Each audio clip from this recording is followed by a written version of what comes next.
Okay, so what I'm doing here is I've got my ingredients together. This is my grandmother's apple pie, which she never wrote down the recipe.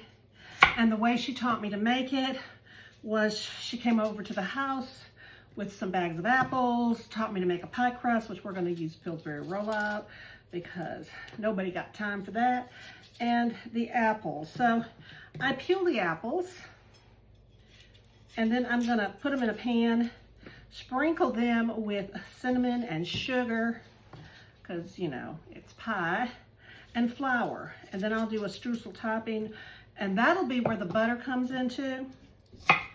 And that's how the butter will drip down into the apples, and the flour and the brown sugar will make that streusel topping.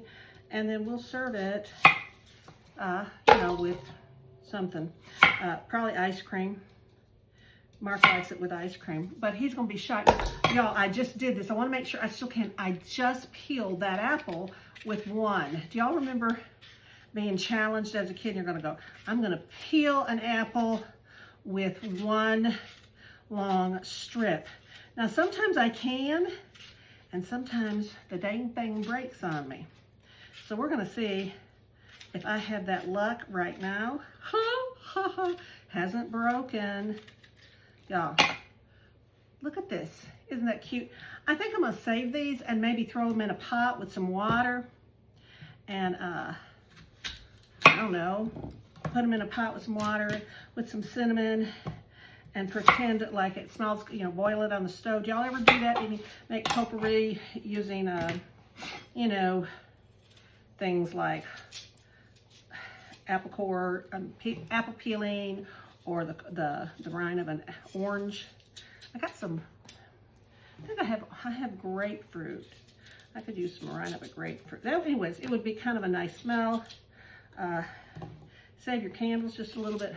Yes, I know this is a monster knife, but it is my favorite knife, and I try to keep it sharp. Let me tell you what I did. Trying to open up my bay leaf earlier. It was a new thing of bay leaf, because you know you do eventually run out of spices and you have to open it. And it had a plastic lid on it, and I couldn't get it off. And I needed to get it off, a shaker lid, which makes no sense because it's bay leaf, okay, so it's not gonna come out the shakers. That sucker got thrown away once I got it off, so I got a knife, a little paring knife, and I tried to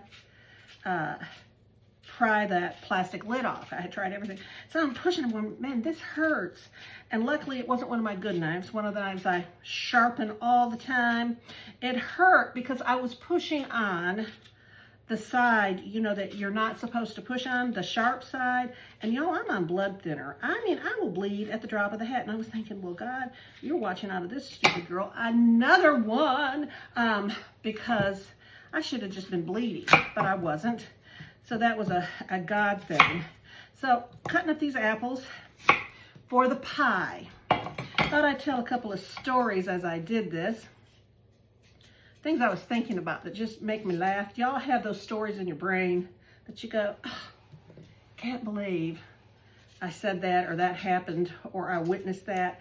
We all do. One of my funniest ones, I'll remember this to the day I die. Mark had gotten a church in Appalachian foothills, up in Kentucky. So he was going to be the new minister of music. And so I was back in the back saying hello to all the people and these little ladies that I thought were so old. I was like 40 at the time, 39. I thought they were so old. And they weren't. They were probably younger than I am now. And so they said, well, we want to invite you to join the Tuesday Club. Well, I thought it was Bible study group. I said, well, I've joined a BMW group, Baptist Young Women. And they go, no. This isn't a missions group. This is an organization here in town, and you have to get nominated for it and voted on. They're explaining to me. And this one sweet lady said, and honey, you didn't get any black balls. And I thought, okay. And then I said, well, what kind of a club is it? Well, we call ourselves a book club, but really we just want to be entertained. And, you know, everybody in town knows you can sing. And so we thought you could come, you know, and sing to us at meetings and stuff. And so you're invited to come. And it was a big honor. And I thought, this is crazy. But I went to the first meeting. I went to several. The meetings were always held in a member's home. And so we were in this sweet lady's house. And then they wouldn't be the one in charge of the program necessarily, but this is so funny. There was a lady, a sweet lady, and I don't remember her name. Let's just call her Miss Pearl, okay? And she had been the librarian. She was very, very smart, but she was a much older lady, and she was in the beginning stages of dementia. And she was doing the program. And it was actually a book. Now, all the other meetings I went to, we never discussed a book, but this was a book club. Okay, which is funny in itself, a book club that doesn't do books. But she actually had a little book, and it was a paperback book, and she was talking about how when she was in the hospital and so sick that she found that laughter was some of the best medicine. Everybody said, yes, yes, ma'am, it sure is. And so she had gotten this little joke book that she had found so funny, and she was reading it to us. She's reading these jokes. And they were little off-color jokes, ladies. And these are all Christian women. I mean, we're all Christian or Methodist women. There might have been a few Presbyterian women in the group too, but all upstanding Southern Christian women. Maybe been an Episcopalian, I don't know. But all Christians, okay? So she's reading this, and people, the president of the group, her name was Miss Ann, so precious. She is like about to have a heart attack, and she takes her keys. It was a big key ring out of her pocket, and she's shaking them, and she's going up and down, and she's going as she's doing this. She's saying, "Oh, oh," and she says to the woman who does the librarian, she's the one who does the pictures, and our meetings are always in the newspaper each month. She says, "Whatever shall we say about this meeting? Oh no!" And she's just making all this racket with her keys, and the woman in charge, she said, "Don't worry about that, Miss Ann. I got it covered. We're not gonna have." And so at that point, these two women making this racket, trying to talk over the woman who was reading. She has about 1 million Post-it notes in this little paperback book of all the jokes she's going to read. She is offended, and she stops reading. And she said, "Why are y'all being so rude? Laughter is so good for you. And these jokes are so funny. Why aren't you all just laughing and having a good time? What are you talking about?" And at that point, being that I was one of the new minister of music. I wouldn't even, you know, some churches don't even think that's a real minister, but I was one of the new ministers' wives in the community. They all eyes turned to me. Y'all, I'm like 39 years old. And these women are all older than me. Like they're old enough to be my mom. And they all look at me and they're staring at me. And I said, well, whatever her name was. I said, Miss Ruth, I don't remember what I said, we call her, Miss Pearl, Miss Ruth, whatever. I said, you know, sometimes people just don't get our jokes and they don't appreciate our sense of humor. And so I think, you know, we just sometimes have to move past that and recognize that there are times when our humor and what we think is funny, other people just, they don't get, they don't understand. And she said, "Oh, I understand what you're saying." I said, "Yes, you know, they're not, they just don't understand the humor that you're reading to them and why it's so funny." She said, "Okay." And the meeting was ended, and it was declared time for us to eat. Y'all, the little book she had, it was a little paperback book, and it was jokes for lesbian lovers.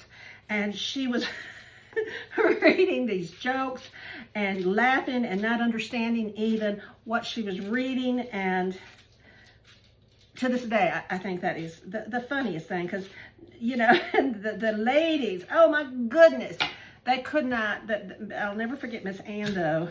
I thought she was like trying to do an Indian thing, woo, with the keys and all, but no, she was trying to block out the sound. And I thought, well, why did everybody look at me?